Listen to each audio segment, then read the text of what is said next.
बच्चों, आज मैं BEd first year course one में आज वो टॉपिक एक्सप्लेन करूँगी कि जैसे कि हमारा कोर्स वन जो सिलेबस है वो बाल्यावस्था का विकास यानी कि बाल्यावस्था से ही रिलेटेड है। यानी कि चाइल्ड एंड ग्रोइंग अप है, जिसमें हम आज समझेंगे विकास की अवस्थाएं। जैसे बहुत से बच्चे कंफ्यूज रहते हैं कि मैम विकास की कौन कौन सी अवस्थाएं, किस किस स्टेजेस में किस किस उम्र तक वो इसका लिमिटेशन रहता है। तो बच्चों, सबसे पहले हम देखते हैं कि अगर हम भारत में मनुष्य जीवन की अगर बात करें तो इन्हें 7 अवस्थाओं में विभाजित किया गया है, या फिर हम ये कह सकते हैं कि 7 अवस्थाओं में विभाजित करके देखा गया है। जिसमें जो है सबसे पहली अवस्था जो है वो गर्भावस्था है।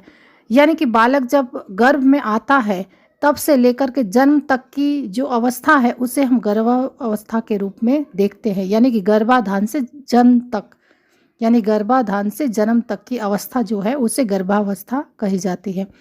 दूसरी अवस्था है बच्चों शैशवावस्था। शैशवावस्था यानी कि जन्म से 5 वर्ष तक की भी मानी जाती है। तीसरी अवस्था है बाल्यावस्था।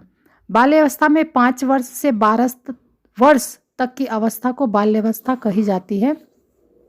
अब इसमें उत्तर बाल्यावस्था, पूर्व बाल्यावस्था भी है, लेकिन हम इसे टोटली बाल्यावस्था का टोटल जो स्टेज है उसको हमने कवर किया है कि बाल्यावस्था 5 से 12 वर्ष तक की अवस्था को हम बाल्यावस्था कहते हैं। इसके पश्चात आता है किशोरावस्था। किशोरावस्था का बच्चों जो स्टेज है वो 12 वर्ष से 18 वर्ष तक की मानी गई है। इसमें भी उत्तर और पूर्व किशोरावस्था है, लेकिन हम इसे भी क्लियरली टोटल किशोरावस्था का जो स्टेज है वो देखेंगे कि 12 वर्ष से 18 वर्ष तक की अवस्था, जो इस बीच की जो एज है उसे हम किशोरावस्था के रूप में मानते हैं। इसके पश्चात आता है बच्चों युवावस्था।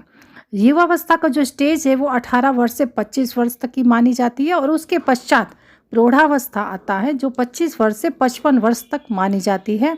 और प्रौढ़ावस्था के पश्चात की जो अवस्था है यानी 7वीं अवस्था है वो वृद्धावस्था। वृद्धावस्था यानी कि 55 वर्ष से मृत्यु तक मानी जाती है। वैसे हमने ये भी देखा है कि कुछ और बुक्स में थोड़ा सा जो स्टेज से जो वर्ष है वो आगे पीछे है।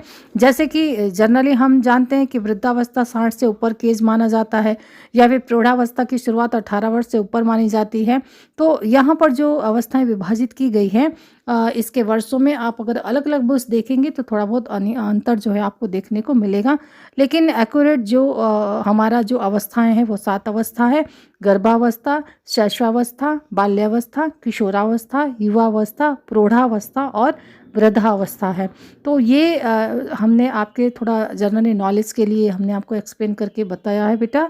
वैसे जनरली जब जो क्वेश्चन आता है तो इसमें अगर आवश्यकता हो तो आप इसे मेंशन कर सकते हैं, और जनरली ये डिटेल्स आप इस चीज़ को समझने के लिए हमने इसे एक्सप्लेन किया है।